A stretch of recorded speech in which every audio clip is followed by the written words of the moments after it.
Hi there, I'm here again, and I'm here because a lot of people tagged me on this video. Take a few seconds to watch. That's Bible God. That Bible says that not slavery. You have been brainwashed by the Europeans. You don't have ability to think of yourself. Madam, as you just said, you are a brainwashed person. There's nothing like God. He's not there. He doesn't exist anywhere. Man made God by himself to control you as a slave. Well, listen guys, I'm tired of this particular subject. Make una try the read. So you know what I'm going to do this time around, because I've done tweets on this, but it doesn't seem to be getting enough reach. So I want to recommend 5 books on this subject alone. So I'm going to start with this by Thomas C. Oden, How Africa Shaped the Christian Mind. And then this one by Esau McCaulley, Reading While Black, The Whitewashing of Christianity, Jerome Gay Jr. And then this one, Black Church Empowered by Isaiah Robertson, Woke Church by Eric Mason. Now, I don't entirely agree with the totality of the concepts of this book, but as it pertains to the subject matter at hand, this is really going to help you.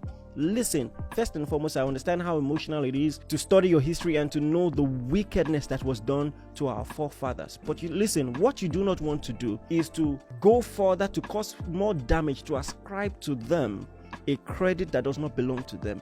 Christianity is not a white man's religion, and you need to understand that something as important as religion, Africa has played a major role in the spread of the Christian faith today. And I'm not talking about recently. I'm not talking about something that happened when the colonial masters came. I'm talking about something as early as the church itself. So let's tackle the fundamental logic here. So Christianity is bad because a lot of Europeans came to colonize Africa and they were Christians.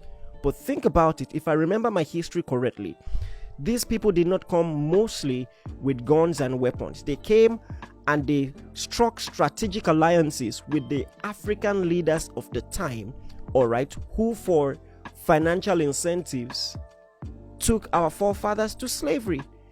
And so think about it. What religion did the African leaders who connived with these wicked people, what religion did they subscribe to? African religion. And so with the same logic, I'll say African traditional religion is also bad. At the end of the day, you will understand that just like the Bible says, man is fallen and subject to all kinds of wickedness, and this is why we need God. And you have fallen men. Unfortunately, people use religion as a cover for the demonstration of their wickedness, but when you study the religion objectively, you can know what it really represents and what it really stands for. But now let's talk about Africa and the role it has played in the Christian faith. Right from the Bible days, you see a lot of Africans playing a part. So first and foremost, the Bible tells us that when Jesus was going to the cross, after he had carried the cross for a while, he was tired, and a man called Simon the Cyrene was asked to carry his cross for him. He was a black man. Cyrene is modern day Libya, all right? He was a black man. The Bible also tells us of a man named Apollos. Apollos in Acts 18, the Bible tells us he's from Alexandria, Acts 18 verse 24, all right? Alexandria was a city in Egypt. He was an African man, and right from Acts 18 in Bible days, he was preaching the Christ. The Bible also tells us before Paul began his missionary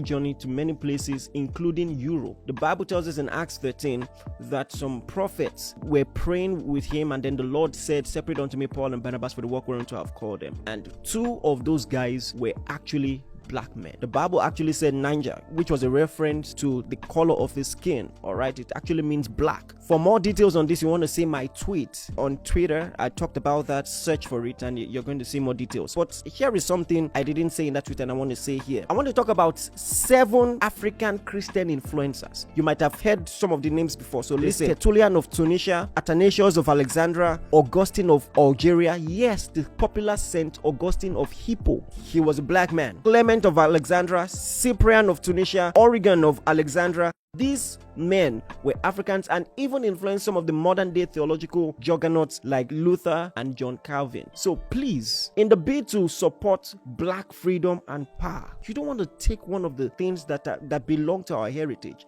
our involvement in the preaching of the gospel, because what you're doing will be doing more harm than good. The Bible tells us also of a man named the Ethiopian eunuch, and this was the first missionary, one of the earliest missionaries to Africa. Study the history of Ethiopia. Ethiopia is the first Christian kingdom in the world, and this was long before the colonial masters came to the shores of Africa. I hope this helps. God bless you.